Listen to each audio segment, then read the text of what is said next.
So you determine your targets and your goals to achieve those targets.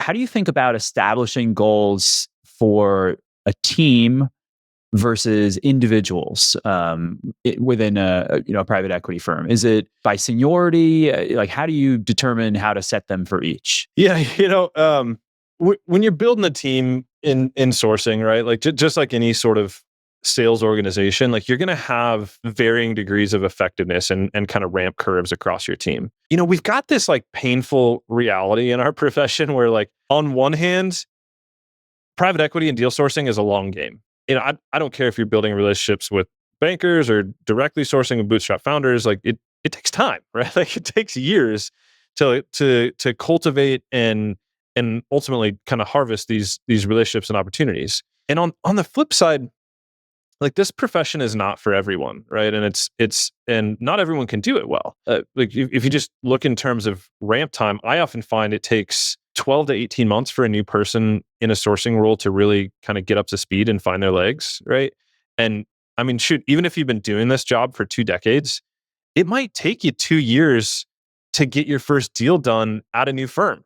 The reality is, like it just takes a long time to get to the bottom of the funnel, right? And it takes a long time to kind of get those bottom of funnel metrics for any one of your team members to, like, have the point where you can say they've closed a deal, they've deployed capital, right? So this also means that, like, if you make the wrong moves in your team, it can take years before you reap the benefits or consequences of those decisions, right? Of putting the right person or the wrong person in the seat.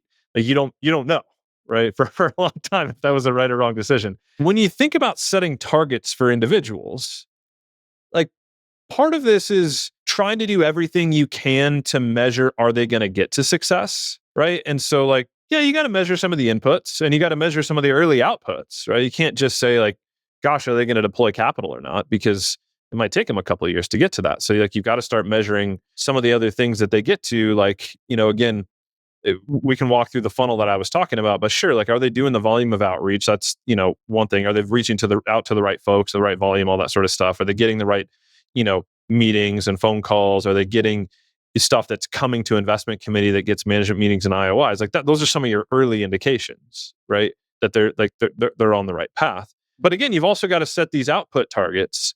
And they do, to the point of this, like, they do vary by person. To me, I look at least two dimensions that you've got to consider how they vary, right? Like, one of those is just by their overall experience. Like, they've been doing this for a decade versus, like, this is their first time doing sourcing. Like, or they're just earlier in their career. Like, that's going to be different. And then also, like, their ramp curve, and, like, the ramp curve is not, ramp curve necessarily into private equity and into sourcing, but, like, ramp curve at this firm even. And so you might have, like, a junior BD person where you set a target that's like, they're junior, it's the first time they're doing this. I'm setting a target for you. I want you to go deploy $20 million this year, right? But like, the reality is, they're not going to hit that target, right? Like, you're going to push them to hit that target, but, like, the first 12 months, first time doing this, like, they're not going to deploy 20 million, right? Like, if they get one deal done this year, like, it'd be awesome. I don't even expect that. Whereas for the senior person that's fully ramped, that's been there for a couple of years, you might say, look, I expect you're going to deploy 60, 80, $100 million per year, right? Like, you've done this, you've been here, you've been at this firm. Like, here's your sort of target. And so, like, it's not universally applicable. You can't just walk in and say, oh, we want to deploy $400 million this year, and I've got 4 people, that's $100 million per person, right? Like, it's just, that's not realistic. And so, like, to me, you've got to vary it a little bit by person. The team level question is a bit different, right? Like, I think part of your question was, what are your goals for your team? Are we talking about for the BD team, or are we as a whole, a sourcing team as a whole, or are we talking about for sourcing pods? Like, there's kind of different answers there. Yeah, I think I'd be interested in hearing your thoughts on both. I think high level, the BD team. How do you think about goals team wide? I suppose that's just tied to firm goals, right?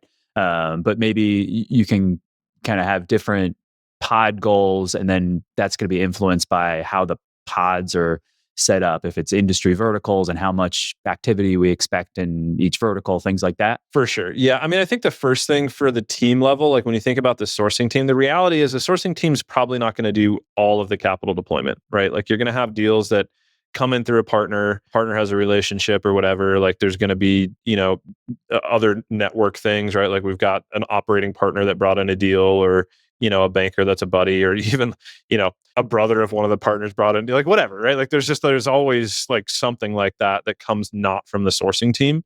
And so to me, oftentimes it's, you figure out what the right number is. Like you could set the entire amount of your capital deployment if you're doing capital deployment, your total capital deployment could be on the sourcing team as a whole, but it's usually some fraction of that, right? Maybe it's 80-90% of that comes from the sourcing team or whatever. Then, so I think that question's relatively simple. And then again, then just taking it from the team and breaking out to the individuals if you're doing kind of a tops down. When you think about pods or groups, and I know we haven't really talked about the concept of pods yet, but like when you think about like groups of people that are responsible for deployment, perhaps within a geography or an end market, or by a coverage type, like for responsible for bankers or whatever, like you might have these different groups or pods that are responsible, have different responsibilities within the firm, right? And for those pods, again, it's called a pod for a reason, is because it has multiple people within it, right? You usually have if you think about the traditional sales pod, where you have an account executive and some SDRs, that are all working together on, some certain target, right? Again, could be end market or geographic coverage or whatever. When you think about this in the private equity context, oftentimes that pod structure is like, we've got a partner and a sourcing professional and an investment professional all together working on a pod. And you could have multiple sourcing people in that pod, right? It could just be multiple sourcing people and one investment professional and no partner. There's a lot of different ways that people think about these sort of pods. From my perspective, when you think about the pod itself, you could maybe go universally try and spread across all pods and say all pods are equal and all pods have a certain amount of responsibility, and here's what that responsibility is to deploy whatever. But you also have to look at the realities of that pod, both in terms of the market that they're responsible for and what's the potential within that market, as well as the amount of time that those individuals are allocating toward that pod, right? Because at least I believe oftentimes in having folks on multiple pods, so they're not just single threaded. You're not gonna have like 10 that you're responsible for, but like if you got 2 or 3 of them, and so like am I allocating 100% of my time here, or 50% of my time here, and 25% of my time there, whatever? And then again, how big is the market, whatever, and as well as how experienced, knowledgeable those team members are, both from an investment professional level and a sourcing team member level. Do they actually have the ability to get deals done? Because if you're going and pairing a sourcing professional with 15 years experience with an investment professional with 20 years experience, and they just get deals done, like they might have a target of deploying $200 million per year, right? And you might have, okay, now this other pod, I've got 2 junior guys and somebody that just became a VP in an investment team, and I just hope you guys get a deal done this year. So it kind of depends a little bit.